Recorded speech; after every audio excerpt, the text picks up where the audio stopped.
Hello, boys and girls. This is Teacher Leo in the house.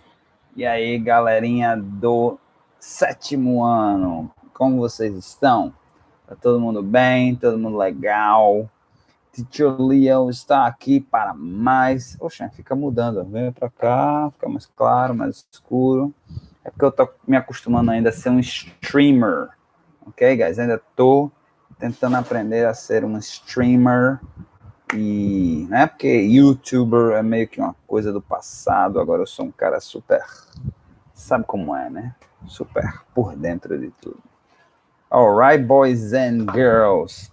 Bom, a gente vai continuar dando sequência nesse formato aqui até resolver o meu problema tecnológico, mas a gente não vai ficar sem aula de Geography, ok? Bom, eu vou trazer aqui alguns tópicos para a gente falar, né? A gente vai tratar aqui, só para vocês se situarem, boys and girls, em relação ao livro de vocês, né? Sétimo ano, a gente vai tratar dos conteúdos da página 163 a 169, ok? Que é exatamente a população brasileira. A gente vai falar um pouquinho da demografia do Brasil, tá certo? Como é que é? O que é a demografia do Brasil, né? Como é que funciona essa distribuição, tá certo? Da população brasileira, a raça, localização, onde tem mais pessoas, onde tem menos pessoas, certo? Então todos esses aspectos, se tem mais homens, se tem mais mulher, a faixa etária, etc. e tal. E aí a gente vai vendo outros aspectos também. Por exemplo, crescimento populacional, expectativa de vida. E, por fim, a gente vai estar vendo alguma notícia. Eu vou mais ou menos fazer isso nas minhas aulas a partir de agora. Vou sempre estar trazendo algum tópico, digamos assim, algum tópico do momento, algum tópico atual. Obviamente eu gravo essa aula, tá certo? Às vezes é uma semana depois, às vezes é alguns dias depois. Então, pode ser que quando a aula for liberada, né, aquele tópico não seja o tópico do momento, mas eu estou falando, quando eu estou falando dele, é porque está sendo debatido nesse momento, tá certo? E aí ele vai ser sempre um tópico atual, talvez não seja o do dia, mas vai ser atual.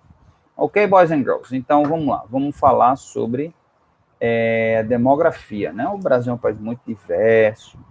O Brasil é um dos países mais diversos do mundo, tá certo? Existem outros países com muita diversidade também.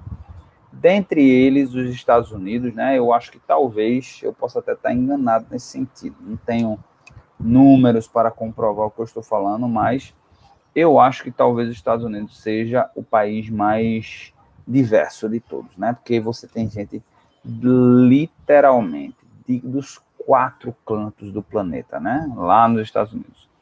Aqui no Brasil, a gente também é um país muito aberto à diversidade, né? Nós temos preponderantemente 3 tipos de raças, né? Que são os europeus, os brancos europeus, né? Os índios americanos, os Amerindians, que chamaria Amerindians, e os africanos, tá certo? Né? A gente já sabe um pouquinho da história, os europeus vieram para cá por conta da questão da colonização, maciçamente portugueses, né?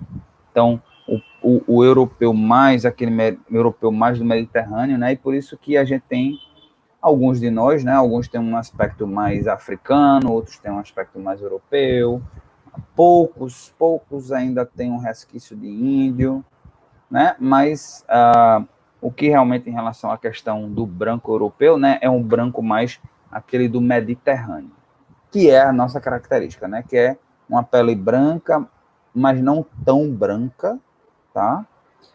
Não é loiro, a gente não tem muita gente loira, muita gente de olhos claros, que exatamente é um pessoal mais ali europeu, que está mais europeu do Mediterrâneo, que é uma área mais, digamos assim, mais ensolarada, digamos assim, para a Europa, para padrões de Europa, é uma área que tem mais calor, né? Mais sol. Então, a gente também tem os ameríndias e os africanos, tá certo? A população, veja só, a a estimativa é que hoje tenhamos, né, 213 milhões de brasileiros, e é por isso que eu, toda aula, vou trazer um pouquinho, boys and girls, para a gente conversar sobre tópicos do momento. Porque, por exemplo, eu estava ouvindo isso hoje, estava ouvindo na rádio hoje, era para a gente ter feito um censo em 2020, era para ter sido feito em 2020. Aí, o governo alega que não fez por conta da pandemia. Só que tem um detalhe. O censo, né? Se vocês não sabem o que é censo é uma contabilidade que se faz do país, da quantidade de pessoas, de raça, de sexo, uma série de informações. E é muito importante, porque a gente precisa ter estatística. O governo ele se prepara um ano antes, ele precisa contratar gente, ele precisa contratar empresas que ajudem nessa estatística, equipamentos, blá, blá, blá, blá, blá. Não se fez nada em 2019, em 2020 não se fez alegando a pandemia. A gente está em 2021 e não está sendo feito porque em 2020 não se planejou. E agora que era para ter entrado no orçamento, o orçamento do governo, o que é o orçamento? O governo, todo ano, ele tem que se planejar para as contas dele. Ele tem que projetar, né? Planejar essas contas. Ele não planejou para 2022 o censo. Então, a gente não, que era para ter tido em 2020, não teve, a gente já está em 2021, não está tendo, e a gente certamente não terá em 2022. Caso não se faça nada, porque o Congresso ainda tem o poder de mexer nisso daí. Mas um país que não tem estatísticas, que não tem números para estudar, para trabalhar e para se melhorar, é um país condenado ao fracasso. Não só um país, mas qualquer pessoa que não tem estatística, não tem números de si própria, qualquer lugar, qualquer empresa que não tem, é uma empresa, é uma pessoa, é um país condenado ao fracasso, né? O que é a prova? A prova nada mais, nada menos é do que uma estatística de quanto você está sabendo do conteúdo. É um documento, e a gente precisa disso, para poder dizer se você está indo bem e se está indo mal, né? Se precisa melhorar em alguns aspectos e quais ações, o que é que pode ser feito. Mas sem isso daí a gente não chega a lugar nenhum. Então, estou só trazendo isso aqui porque vocês, né, precisam, como alunos, né, vocês precisam ser cabeças pensantes, vocês precisam raciocinar, vocês precisam pensar sobre essas coisas. Eu não trago aqui isso daqui na expectativa que vocês tenham uma solução. Obviamente, vocês são pequenininhos, você tem na faixa de 12 anos, 11, 12 anos de idade. Não espero isso de vocês, mas eu espero que pelo menos instigue em vocês essa capacidade de pensar sobre isso, de refletir. Assim, por que é que isso acontece? Né, se vocês fizerem isso já foi suficiente. Por quê? Porque é instigando vocês a se perguntar o porquê que vocês mesmos vão em busca das respostas, porque as respostas estão aí. A gente vive a revolução do conhecimento, né? O conhecimento está aí para todos, né? Eu sou um professor, mas eu não sou o dono do conhecimento. Eu sou um facilitador do conhecimento. O conhecimento está aí para todo mundo. Eu só facilito, trago coisas para vocês verem, mas tudo que eu trago, inclusive, vem da internet, dessa aula de Geography, vem tudo da internet. Do mesmo jeito que eu achei, você pode achar também. Ok? Então, estima-se que tenha hoje 213 milhões de pessoas no Brasil. É uma estimativa pura e completa. Tá certo? Vamos lá, ver outros números aqui. Eu tenho muitas imagens interessantes para mostrar a vocês, mas, infelizmente, não tem como mostrar, tá certo? Então, a população brasileira vem crescendo vertiginosamente, né? Principalmente no último século, né? No último século no século passado, quando eu digo no último século, no século passado deu empinou, né? Embicou, tá certo? Bom, outro detalhe também é o seguinte, é que a população brasileira, tá certo, está seguindo um padrão, nesse caso até um padrão de país desenvolvido, que é o seguinte, que é cada vez tendo menos filhos. O que é que acontece com isso? O que é que acontece toda vez com a população que um país ele tem poucos filhos, né? Os casais têm poucos filhos. O que acontece é que existe uma tendência da população diminuir de tamanho, pelo menos de nascidos no país, tá? Muita gente pode estar se perguntando assim, mas espera aí, professor, se tá a expectativa, a fertilidade está diminuindo, como é que a população continua crescendo? Eu vou explicar, eu vou chegar lá daqui a pouco. Tem duas razões para isso. Mas também eu queria falar antes de outro fenômeno que acontece, que é o seguinte, quando nasce menos gente, né, existem dois fenômenos aí, menos gente nascendo e as pessoas demorando mais para morrer. Então, o que é que acontece? A população ela começa a envelhecer. Porque antigamente, na base, aqui tinha muita gente jovem, no meio tinha gente de meia idade e na pontinha velho. Mas quando essa base diminui e as pessoas passam a viver mais tempo, essas pessoas começam a envelhecer, a população começa a envelhecer e essa base aqui ela começa a reduzir de tamanho, tá certo? Então, hoje é isso que está acontecendo no Brasil. A base que um dia foi de pessoas, muita gente jovem, está diminuindo cada vez mais. A gente hoje em dia tem muita gente de meia idade, muita gente, por exemplo, na minha faixa etária, ou mais velho ou mais jovem. E a gente cada vez tem uma quantidade crescente de pessoas mais velhas. Quando eu for velho, né, idoso, que eu sei que vocês acham que eu sou velho, mas quando eu for idoso, a população de idosos vai ser muito maior, mas muito maior. Tá certo? Então, isso causa alguns problemas.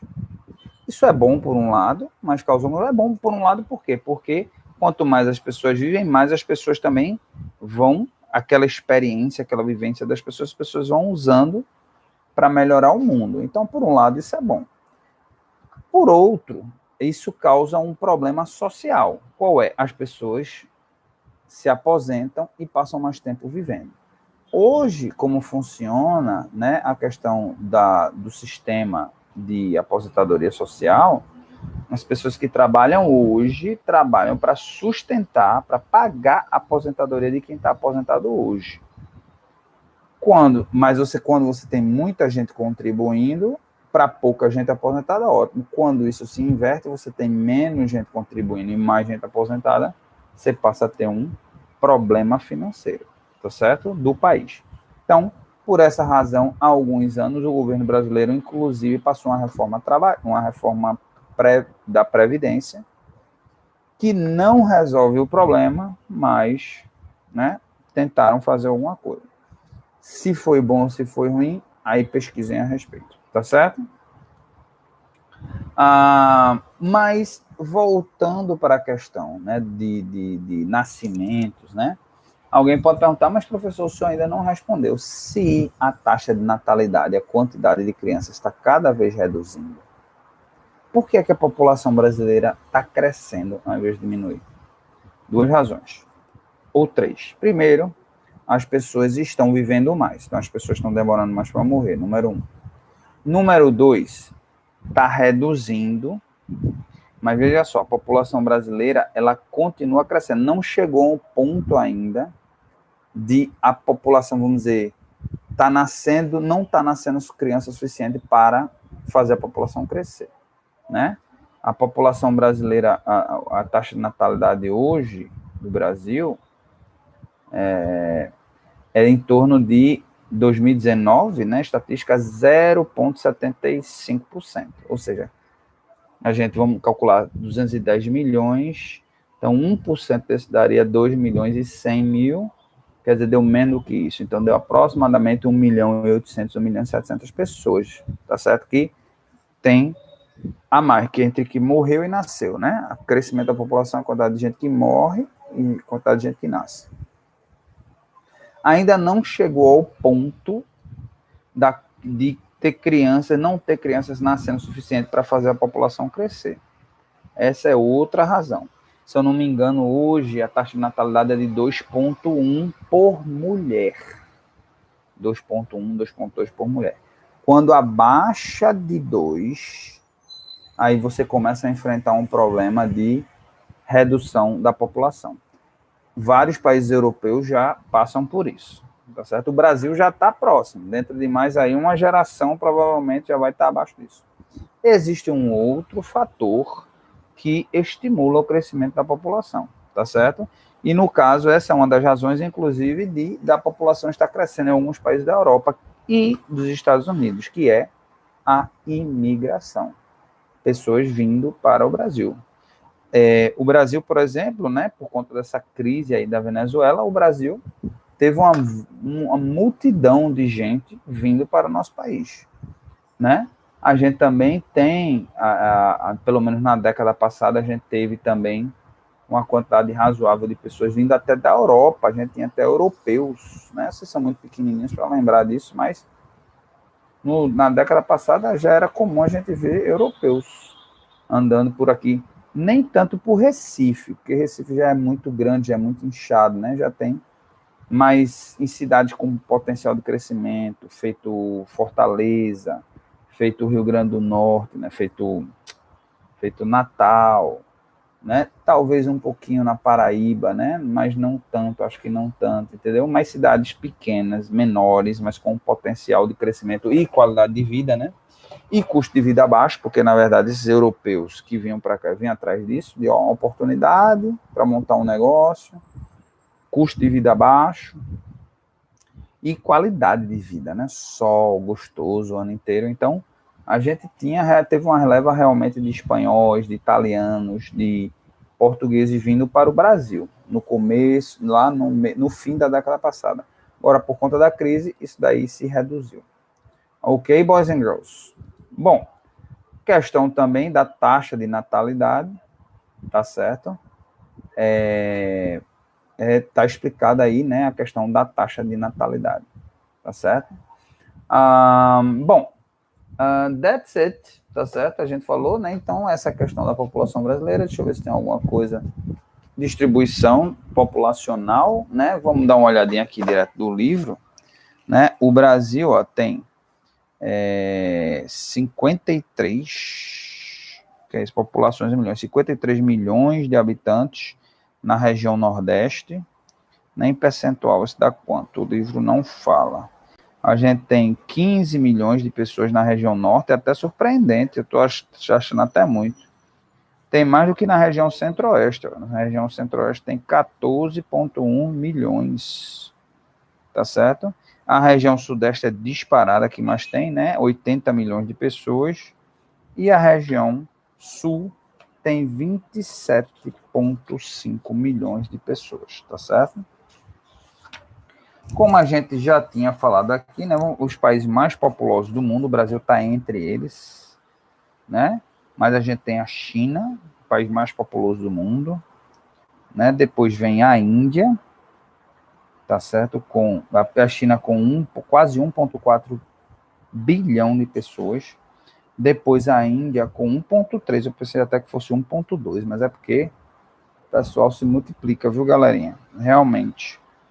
A gente depois tem, quem mais? Depois vem, incrivelmente, os Estados Unidos, é o terceiro lugar, é isso mesmo? Com 330, já tem Estados Unidos, já tem 330 milhões, né? Depois vem o Paquistão, também tem gente para dedéu, viu? Tem gente para dedéu, mas vem a Indonésia com 261, a Indonésia com 261 milhões de pessoas, depois vem o Brasil. Então, primeiro, segundo, terceiro, quarto, quinto. O Brasil é a quinta maior população do mundo. 207 aqui diz, mas o Brasil hoje em dia já deve estar em torno de 213. E depois vem o Paquistão, tá? Em sexto lugar, tá certo? Mas para você ver, né? A distância é gigantesca, né? Primeiro vem a China com 1,4, quase 1,4 bilhões. Aí depois vem a Índia com 1,3, tem dizendo aí 1,3, eu pensei que fosse 1,2 bilhões. E em terceiro lugar, vem os Estados Unidos com 330 milhões, ou seja, o terceiro lugar fica para trás em 1 bilhão de pessoas, que é a China e a Índia. E depois vem Bangladesh, né? Eu falei Bangladesh, não, Indonésia, e depois o Brasil. Quer dizer, é até surpreendente para mim saber que o Brasil está em quinto lugar em termos de população, tá? Essa, na verdade, deveria ser uma oportunidade, é uma mega oportunidade, porque a gente tem um mercado interno, a gente tem gente para consumir, a gente não depende de ninguém, a gente tem recursos naturais, a gente tem pessoas para consumir, então a gente não deveria depender de ninguém para nada, gente, tá? Infelizmente, essa é a realidade. Bom, mudando um pouquinho de assunto aqui, né, a gente agora vai tratar de um assunto do momento, tá certo? Um assunto do momento que é exatamente essa reunião. Não sei se vocês têm acompanhado, né? É como eu disse, eu estou gravando uma semana antes essa aula, então talvez semana que vem, eu não tenho como prever o futuro, né? Mas provavelmente semana que vem vai estar se falando de alguma outra coisa, que o Brasil, olha, se tem uma coisa que o Brasil não é um país monótono, viu? É notícia, infelizmente a gente tem tido muitas notícias ruins. Seria ótimo se a gente tivesse tendo notícias boas, mas infelizmente temos tido notícias ruins. E uma delas é o seguinte, é que o desmatamento está a 1000 por hora. Assim, estudos e mais estudos, gente, mostram que o desmatamento está demais. Nos últimos 2 anos, o desmatamento piorou muito, tá? E aqui, gente, eu não tenho intenção nenhuma de falar de política, de dizer quem está certo, quem está errado, qual é o melhor isso, qual é o melhor político, qual é o melhor. Não é minha intenção. Minha intenção como professor de Geography é mostrar fatos. E os fatos são esses. O desmatamento na Amazônia sempre aconteceu. Sempre aconteceu. E ele já foi, inclusive, pior do que ele está hoje. Mas esses números são os piores números dos últimos 15 anos. Ou seja, desde 2006 a gente não tinha um desmatamento tão forte quanto a gente está tendo hoje. E é importante a gente debater sobre isso, né? Porque exatamente quando eu estou gravando essa aula, é exatamente quando as reuniões estão acontecendo. Essa semana é uma semana de reuniões, se eu não me engano, nos Estados Unidos, tá certo? Deixa eu até procurar aqui. Environment Summit. Tá tendo, acho que é um Summit 2021. Por exemplo, Biden White House, né?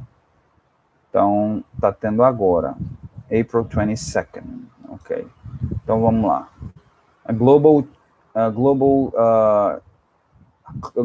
Climate Change Summit, né? No Dia da Terra, inclusive, no dia 23 de abril, né? Que é o dia que eu estou gravando essa aula, é o Dia da Terra, tá certo? Então, provavelmente foi escolhido por essa razão. Então, estão discutindo... Bring America back into the Paris Agreement. Put us back in the business of leading the world on climate change again. Oh, man, sorry, guys. Não sei se vocês ouviram isso, mas foi President Biden falando aqui, tá certo? Mas, na verdade, é porque eu estava procurando aqui a notícia e achei, né? E aí, gente, onde é que o Brasil entra nisso daí? O Brasil hoje tem, né, a maior reserva ambiental, digamos assim, a maior floresta do mundo, que é a floresta amazônica. E a floresta amazônica, pessoal, hoje representa o pulmão do mundo. Ou seja, a gente precisa mais do que nunca da Amazônia, tá? Existiam outras florestas, é verdade, se destruiu as outras florestas. Existe uma floresta também na África chamada Floresta do Congo, que é uma floresta tropical, que é uma floresta muito similar, tá certo, com a floresta brasileira, tá? A floresta amazônica, né? Mas a verdade é que a nossa é bem maior e a nossa é muito, lá é importante, mas aqui é ainda mais importante. E aí, tem existido uma pressão em cima do nosso governo, em cima do governo do presidente, do atual presidente Jair Bolsonaro, que existem, né, dizem, tá certo, que criou-se uma política para, digamos assim, facilitar o desmatamento, tá certo?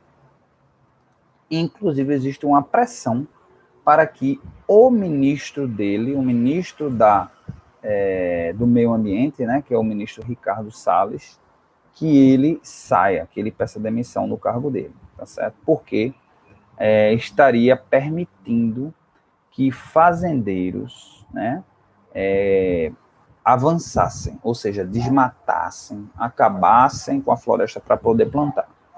Antes que alguém venha com o argumento de que, mas a gente faz isso porque a gente precisa de alimento, porque a gente precisa, porque é bom para o Brasil, porque o Brasil vai exportar mais.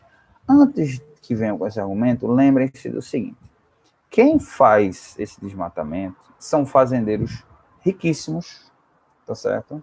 Que querem ficar ainda mais ricos e que não querem investir no solo, que eles fazem esse desmatamento porque eles usam o solo, inclusive com a cultura destruidora de solo, que são os exemplos da soja e da cana-de-açúcar, que, por sinal, ninguém quer plantar no mundo, só o Brasil planta, praticamente só o Brasil faz plantação de cana-de-açúcar e soja, porque destrói essa monocultura, né, de plantar a mesma coisa, destrói o solo.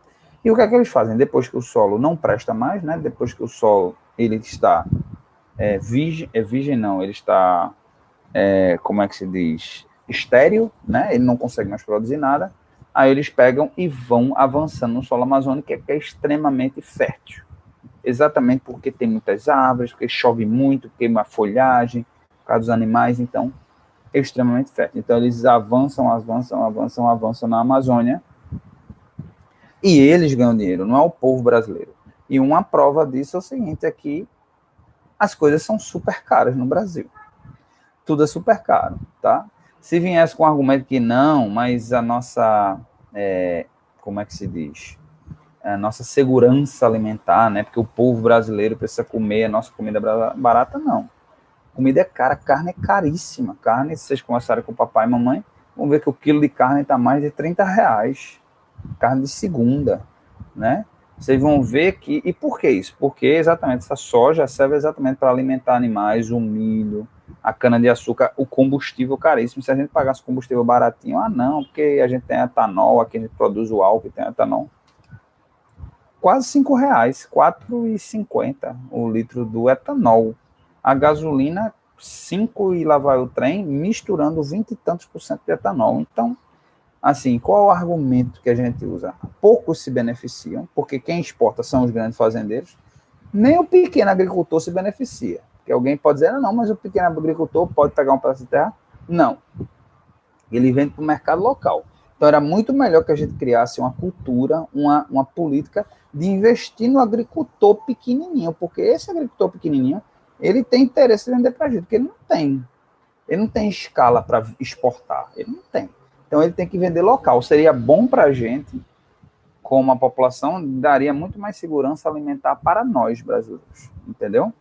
Então, é importante, tá certo? E esse, na verdade, esse é o homework que eu quero que vocês façam.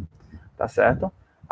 Eu quero que vocês façam uma pesquisa sobre esse summit, né? Sobre essa reunião que aconteceu uma semana anterior à liberação dessa aula, tá certo? Que foi na semana do dia entre o dia 19 e o dia 23, tá certo? De quais são as exigências, o que é que pode até fazer em português mesmo. O que é que os países estão exigindo do Brasil em termos de proteção da floresta amazônica e o que foi que o Brasil se comprometeu a fazer para cuidar da Amazônia. Lembre-se, gente, que isso não é para o bem do mundo só, não, é para o nosso bem também. Se a gente não tem um planeta para viver, não adianta dinheiro, não adianta conforto, não adianta nada. Se a gente não tem oxigênio para respirar, morre todo mundo, está todo mundo no mesmo barco. Então, façam esse homework, novamente, que foi que os países exigiram do Brasil, em termos de esforços para conter a devastação da Amazônia, e o que é que o governo brasileiro se comprometeu, o que foi o governo brasileiro assinou no papel se comprometendo a cumprir, tá certo? Esse é o homework, postem lá no Class App, tá certo? Ou na mensagem que eu mando lembrando, ou no privado. Ok, boys and girls, então that's it for today, e see you next time. Goodbye.